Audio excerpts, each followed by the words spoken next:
अब स्टार्ट करते हैं रेक्टिफायर। इंपॉर्टेंट है, बहुत इंपॉर्टेंट है, ध्यान से सीखना। रेक्टिफायर होता है जो एसी को डीसी में बदले, ऑल्टरनेट करंट को डायरेक्ट करंट में बदले। ऑल्टरनेट करंट ये होता है और डायरेक्ट करंट ये होता है। ऑल्टरनेट करंट में पॉजिटिव नेगेटिव दोनों होते हैं, डायरेक्ट करंट में सिर्फ पॉजिटिव कैटेगरी होती है। तो जो एसी को डीसी में बदले उसे हम बोलते हैं रेक्टिफायर। तो देखिए, it is device which is used to convert AC into DC, या फिर ऑल्टरनेट वोल्टेज को भी डायरेक्ट वोल्टेज में, AC इंटू डीसी या AV इंटू डीवी। तो रेक्टिफायर है जो AC को DC में बदलता है। रेक्टिफायर एसी को डीसी में बदलता है। भैया दो तरह के रेक्टिफायर होते हैं, हाफ वेव और फुल वेव। रेक्टिफायर दो तरह के होते हैं, हाफ वेव, फुल वेव। नाम से ही पता लग रहा है, हाफ वेव का मतलब आधी वेव, फुल वेव का मतलब पूरी वेव। देखिए, एसी को बदल दिया डीसी में, लेकिन बीच बीच में छोड़ के एसी को डीसी में बदल दिया हाफ वेव रेक्टिफायर ने, तो बीच बीच में मिस कर गए, तो इसे हाफ वेव बोलते हैं कि बीच बीच में छोड़ दिया।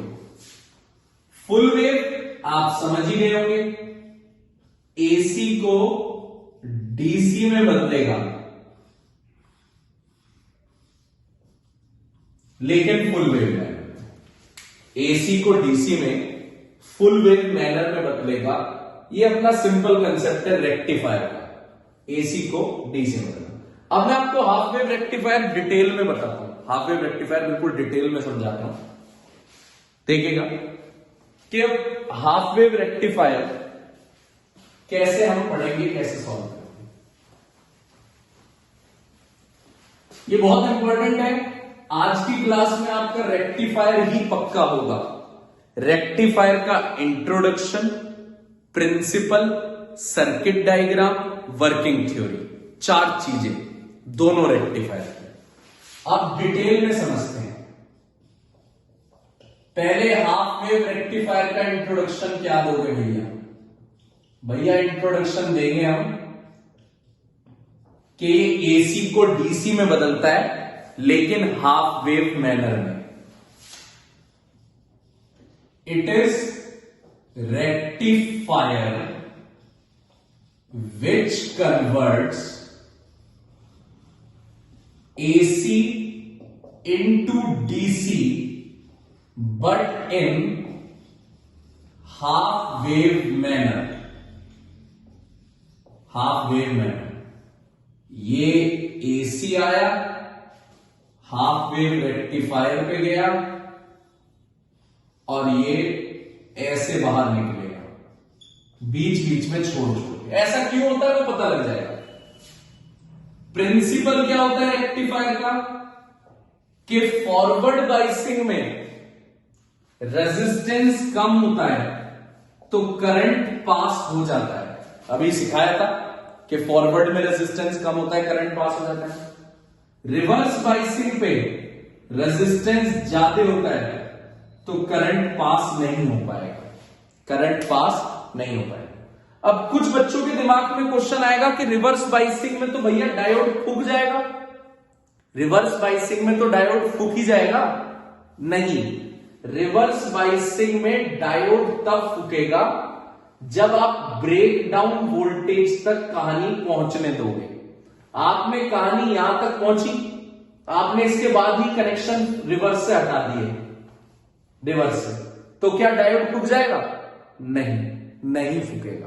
तो आपको अगर डायोड रिवर्स बाइसिंग में फूकने नहीं देना तो आप उसे कभी भी ब्रेकडाउन वोल्टेज तक पहुंचने ही मत दो, ब्रेकडाउन वोल्टेज तक पहुंचने ही मत दो। तो भैया ने प्रिंसिपल क्या बताया? भैया ने प्रिंसिपल बताया फॉरवर्ड बाइसिंग में रेजिस्टेंस कम होता है, करंट पास कर जाता है। रिवर्स बाइसिंग में रेजिस्टेंस ज्यादा होता है, करंट पास नहीं कर पाता। आओ दिखाओ principle. It is based on the fact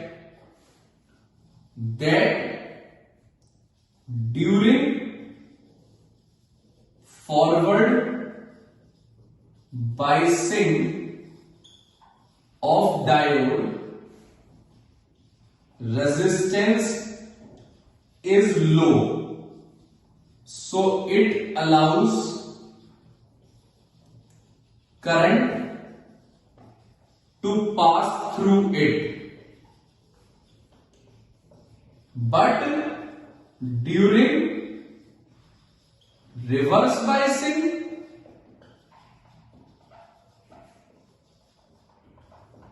resistance of diode is very high. Diode का resistance very high, so it won't allow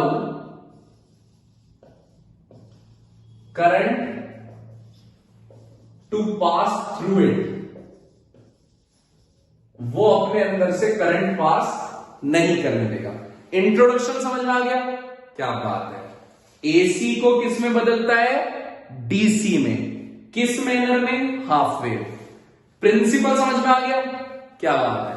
principal ये है कि फॉरवर्ड बाइसिंग में रेजिस्टेंस कम तो करंट पास कर जाएगा, रिवर्स बाइसिंग में रेजिस्टेंस हाई, करंट पास नहीं करेगा। अब देखो दोस्तों सर्किट डायग्राम,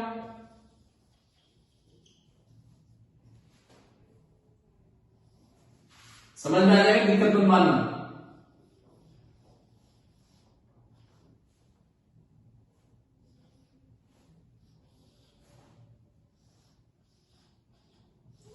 एसी का निशान बना दिया मैंने, ऑल्टरनेट करंट का। ये कॉइल लगा दी,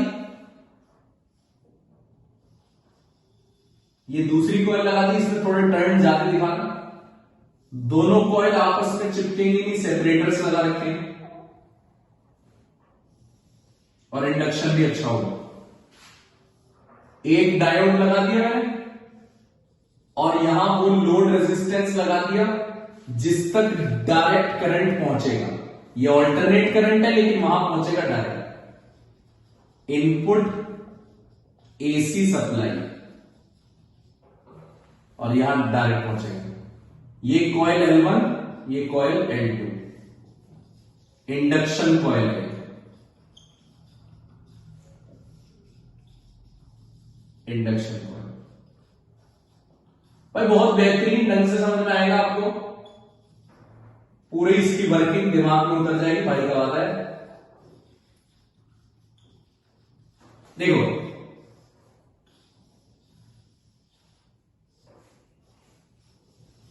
हाफ वेव, अब मिलेगा क्या आउटपुट वो पता लगेगा।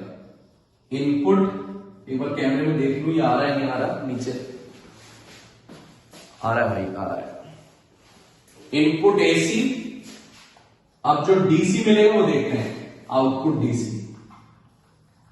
भाई एक बात सुनो, अब ये पहली कॉइल है, इसे ऑल्टरनेट करंट से जोड़ दिया। आपके घरों में ऑल्टरनेट करंट होता है, प्लग में दो नॉब्स देते हैं आप। स्विच बोर्ड में जो प्लग होता है, प्लग को आप दो नॉब्स में इंसर्ट करते हो, तो जाहिर सी बात है एक नेगेटिव होती है, एक पॉजिटिव होती है।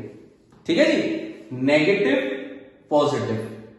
पहले वाली साइकिल है ये, पहले वाली साइकिल, पहली half cycle negative positive, plug को जब कनेक्ट किया तो नेगेटिव पॉजिटिव, उसकी वजह से इस कॉइल की वजह से सामने वाली कॉइल में म्यूचुअल इंडक्शन होता है।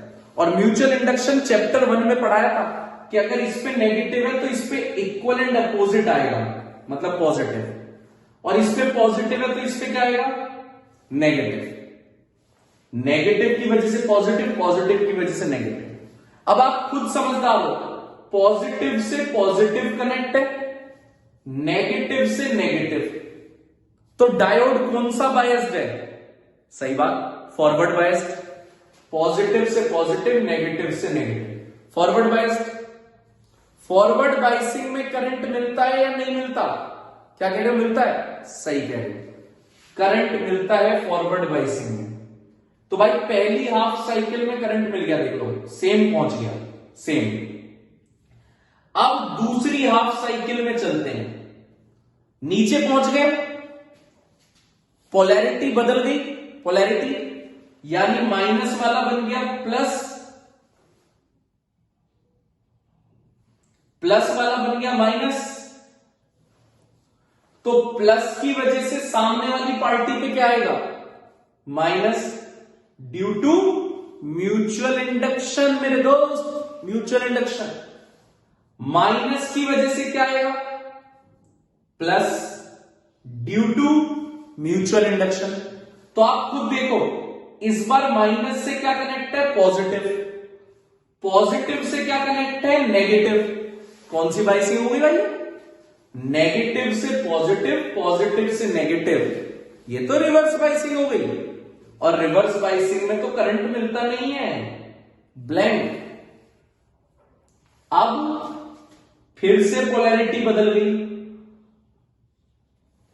पोलैरिटी बदलती यानी कि जो पॉजिटिव था वो फिर से नेगेटिव हो गया, जो नेगेटिव था वो पॉजिटिव।